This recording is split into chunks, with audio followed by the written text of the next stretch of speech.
নমস্কার বন্ধুরা, welcome back to my channel. আমার চ্যানেলে সকলকে স্বাগত। আশা করি সকলে ভালো আছেন ঈশ্বরের কৃপায়। আমরাও ভালো আছি বলতে হয়, ওটা তো যাই হোক, এখন ভালো মোটেই নেই। কেননা হচ্ছিল শনি আর রবিবার ভীষণই বৃষ্টি হচ্ছিল, এত বৃষ্টি, এপাশে জল জমেছে বাগানের, আর ওইদিকে ঘরের পাশটাতেও প্রচুর জল। একটা খাল আছে, খালের পাশে একটা জল জমেছে, তো ভীষণই খারাপ অবস্থা। তো সেই জন্য মন মেজাজ একদমই ভালো নেই। এখনও করেছে দেখুন মেঘ, এই যে ভীষণ মেঘ করেছে, তাই কাপড় জামাগুলো এলাম হচ্ছে তুলতে। কেন কি কাপড় জামাগুলো যেটুকু জলটা ঝরেছে সেটুকু শুকিয়ে গেলে, মানে সেটুকু ফ্যানের নিচে দিলে শুকিয়ে যাবে। আর আমার একদমই মেলার জায়গা নেই, মেলার জায়গা খুবই অভাব। আর এত ডিয়ে পিঁপড়ে হয়, এই দেখুন চলছে পিঁপড়ে, জামা কাপড়ে কিচ্ছু দিতে পারবো না। এই যে পিঁপড়ে, যা কিছু দিয়েছি সব তারে তারে দিয়ে পিঁপড়ে আসছে, জানে, সবাই মিলে এত উৎপাত করছে আমাকে, কি বলবো। আর তো আপনাদের দেখাবো ভিডিওটা, আমি তার আগে ভিডিওটা অন করলাম, ভিডিওটা একটু তুলে রেখেছি। কালকে হঠাৎ করে বলবেন না কোথায় একটা সেই গোসাপ বলে, আপনারা জানেন কি? আমি তো জানি না। তো যদিও ছবি টবিতে দেখেছি, গোসাপের বাচ্চা একটা ঘরের মধ্যে, মানে ঘরের মধ্যে ঢোকেনি, গেটের মধ্যে ঢুকে গেছে, জানেন। খুব চিন্তা লাগছে, আর সারা রাতি ঘুম হয়নি, সারাদিনই মনে হচ্ছে এই বুঝি ঢুকে গেল না তো, একটা বাচ্চা আর কি, ওই অনেকটা গিরগিটির মতো দেখতে, গিরগিটির থেকে বড়, লেজটাও বেশ বড়, আর এত বড় জিভটা বার করছে, জানেন। তো সেই জন্যে ভীষণই ভয়ে আছি। এদিকে জল, এদিকে এই গোসাপ টোসাপ ঢুকে যাচ্ছে, একে তো সাপের উপদ্রব আছেই। তো সেই জন্যে এখন ঝটপট করে এগুলো তুলে নিই। আর ওদিকে নেমে গেছে বৃষ্টি, দেখুন। এদিকে বানাচ্ছি ছেলের জন্য সবজি দিয়ে ঝোল, আর ওদিকে হচ্ছে মোরলা মাছ আর চুনো মাছ দিয়ে একটা ঝাল দেয়া।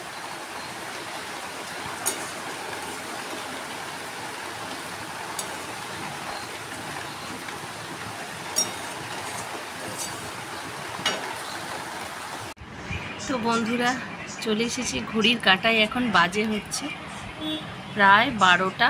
দেখুন এখানে উল্টো উল্টো লাগছে, আমি একবার দেখে নিই। একটা 3।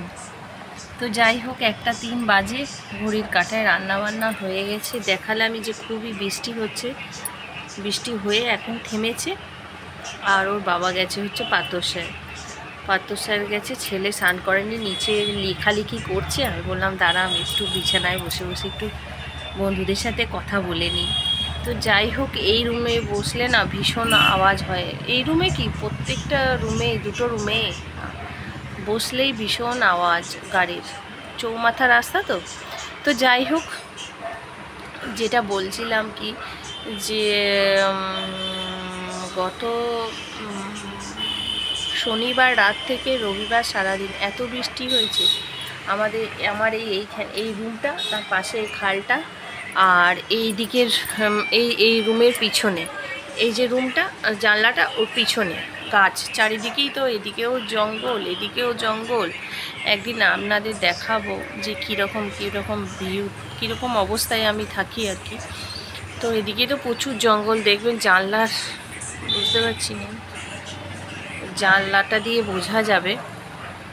আমি একবার ব্রাইটনেসটা বাড়াই, ওইদিকে বোঝা যাবে। দেখুন কিছু গাছও বোঝা যাচ্ছে, গাছ আছে, আবার এইদিকেও আছে। তো ওই জন্য জানলায় নেট দিয়ে রেখে দিয়েছে, এই যে জানলায় নেট দিয়ে দিয়েছি। তার জন্য বৃষ্টি বর্ষা বাদলে ভীষণই পোকামাকড়, অন্য কিছুর উপদ্রবও থাকে। সেই জন্যে এত বৃষ্টি, চারিদিকে জল জমে গেছে। রাত্রেবেলা তো ভিডিও করাই যায় না, এত ব্যাঙের আওয়াজ, চিজি পোকার আওয়াজ করা। এমনিও ভিতরে কোনো দিন কোনো কিছু হয়নি, একদিন ঢুকে গিয়েছিল আগের বছরে এরকম সময়টা, একটা চিতিসা। তো কাল যে এটা ঢুকেছে, কোনো দিনই আমি এক্সপেক্ট করিনি যে এইসব জায়গায় এইসব গোসাপের বাচ্চা থাকবে। তো গোসাপটাকে তাড়িয়ে, ঝুলঝাড়া দিয়ে তাড়িয়ে, ছেলে আর আমি মিলে তাড়িয়ে ও চলে গেল সানসেটের ওপরে। তো দেখাবো আমি পরেই, আমি ভিডিও ক্লিপটা একটু ভিডিও শ্যুট করেছি, কতটা কি বুঝতে পারছেন জানি না, এটা দেখাবো। তো এটা কি ঘরে ঢুকে বসে থাকে, এরকম কোনো কিছু জানেন এদের সম্বন্ধে? ওই দেখুন আবার টিকটিকি, এত টিকটিকি, ওই দেখুন কথা বলছে আর টিকটিকিটা ওখানে, মানে এখানে নেট দেওয়া আছে তো জানলায়, তো সেই জন্যে তো নেটগুলো থেকে তো বেরোতে পারে না, ওরা ঢুকেই থাকে, এখানেই থাকে, আর সব থেকে থাক ঠিক আছে মানে। তো ওই গোসাপটাকে দেখে আমার ভীষণই অবস্থা খারাপ হয়ে গেছে, মানে কি বলবো।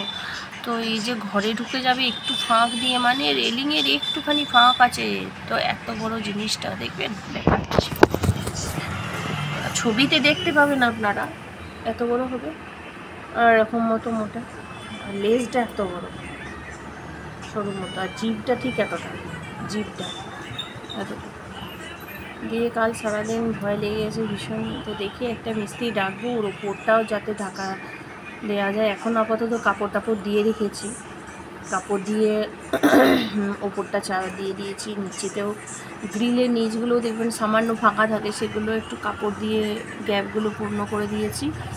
জানলা দরজা দিনের বেলায় না খুললে হয় বলুন, সেই জন্যে জানলাগুলো তো অসুবিধা নেই, নেট দিয়ে দেওয়া আছে, আর দরজার ফাঁক যেখানেই থাকছে সেখানেই ঢুকে যাচ্ছে যা কিছু। হ্যাঁ, তো এই হচ্ছে আমার ব্যাপার স্যাপার। রান্না হয়ে গেছে, 2 রকম মাছ এনেছিল, 2 দিন ধরে নিরামিষ, সোমবার নিরামিষ, আবার হচ্ছে সোমবার নিরামিষ, আবার মঙ্গলবার নিরামিষ বজরংবলির জন্য। যাব হচ্ছে রক্ত দিতে। আজকে 15ই আগস্টের উদ্দেশ্যে আমাদের মিউনিসিপ্যালিটিতে রক্তদান শিবির হচ্ছে, মানে রক্তদান কেন্দ্র, মানে শিবির খুলেছে, সেইখানে আমি রক্ত দেবো। আমি আর আমার পাড়ারই একজন বান্ধবী আর কি, সেও যাবে আমার সাথে, আমরা যাব 3:30 4টে নাগাদ। তো এখন 1টা 10-15 কথা বলতে বলতে মনে হয় 5-10 হয়েই যাবে, তো বাজছে, সেই জন্য একটু পরেই ছেলে সানে যাবে। জামা কাপড়গুলো সব ভিতরেই মেলে দিয়েছি, দিয়ে একটু ভাবছি যদি একটু যে এই সময় এখন কত মাসে খাওয়ারও তারা নেই, ও তো পাত্র সেরে গেছে বললাম, একটু শর্টস যদি দিতে পারি তো দেখি, যদি করি দিয়ে খাওয়া দাওয়া করে যাব রক্ত দিতে। তো আমার ভিডিও এই রক্তদান কিভাবে দিচ্ছি ফার্স্ট টাইম, বিশাল এক্সাইটেড জানেন তো।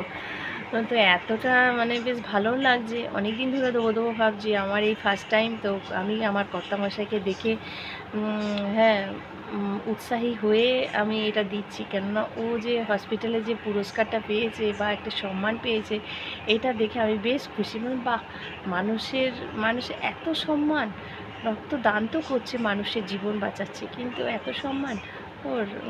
তো যাই হোক, ও ভয় পাচ্ছে আমি দিই না, আমার একটু এমনি রক্ত প্রথম থেকে ছেলে হওয়ার সময় একটু রক্তাল্পতা ছিল, সেই জন্যে দিইনি। তা এখন দেখছি মনে হচ্ছে যেন দিতে পারবো, মনের জোরটা এসেছে, তবু একটু ভয় করছে। আপনারা পাশে থাকবেন, আমাকে ভালোবাসা দেবেন, মনের জোর দিন, যাতে আমি আরও এরকম যেন দিতে পারি, বা দিতে যাচ্ছি সেটা যেন আমি ভালোভাবে সাকসেস হতে পারি, দিতে পারি। তো আমার গ্রুপ হচ্ছে ও পজিটিভ, তো প্রেসার টেসার মোটামুটি ঠিকই থাকে, এগুলো তো সব দেখে নেবে না। তো যাব হচ্ছে 4টের সময়, জানেন তো। তো যাই হোক, চলুন দিয়ে আসি ঝটফট করে, আর এই ভিডিও যদি তুলতে পারি তো আপনাদের নেক্সট দিন দেখাবো। চলুন দেখিয়ে দিই আপনাদের এক ঝলক। এই সময় ক্যামেরা করা ভীষণই টাফ, কেননা মনের মধ্যে একটা প্রচণ্ড অস্থিরতা, ভয় লাগছে, কোনো রকমে ওকে তাড়াতে হবে বা ওকে ওর জায়গায় ফিরিয়ে দিতে হবে। কোনো রকমে আওয়াজ দিচ্ছি, জল ছুটছি, হ্যাই হুই করছি, ঠকঠক করছি, হুটহ্যাট করছি, তাতেও যাই না, এই একদম কোণে বসে আছে। এটা দেখতে কিন্তু বেশি বড়, দেখে ওরকম মনে হচ্ছে ও গুটিয়ে ভয়েই হোক আর যাই হোক, চারিদিকে জল হয়ে গেছে, ওই জন্য ও ভয়ে মনে হয় না মাকে ছাড়া হয়ে গেছে, ভয়ে হয়তো ওইটুকু ওইখানে কোণে বসে আছে, জানি না। ওই ওপরে যেটুকু আছে ফাঁক, ওইটুকুর মধ্যে ও ঢুকেছে জানে। ছেলে ওপর থেকে ঝুলঝাড়া ভয় দেখাচ্ছে, তাতেও যাচ্ছে না। বললাম একদম গায়ে ঠেকাস না, প্রাণী তো, এটা ঝাঁটার মতো, এটা দেখাস না, দেখাতে নেই। তো যাই হোক, এরকম করলাম, থাকতে না পেরে ওর বাবাকেও ফোন করলাম, আসছে। তো কিছুক্ষণ পর 40-45 মিনিট পর ও নিজে থেকে ওই সানসেটের ওপরে বাইরের দিকে চলে গেছিলো। তো এই হচ্ছে ব্যাপার স্যাপার। আমার একদম ভয়ে তো আমি নিজেই একদম কিছু বুঝতে পারছি না কী করব না করব। তো যাই হোক, আমার ভিডিওটা এই পর্যন্তই রাখলাম। ভালো থাকবেন, সুস্থ থাকবেন সকলে।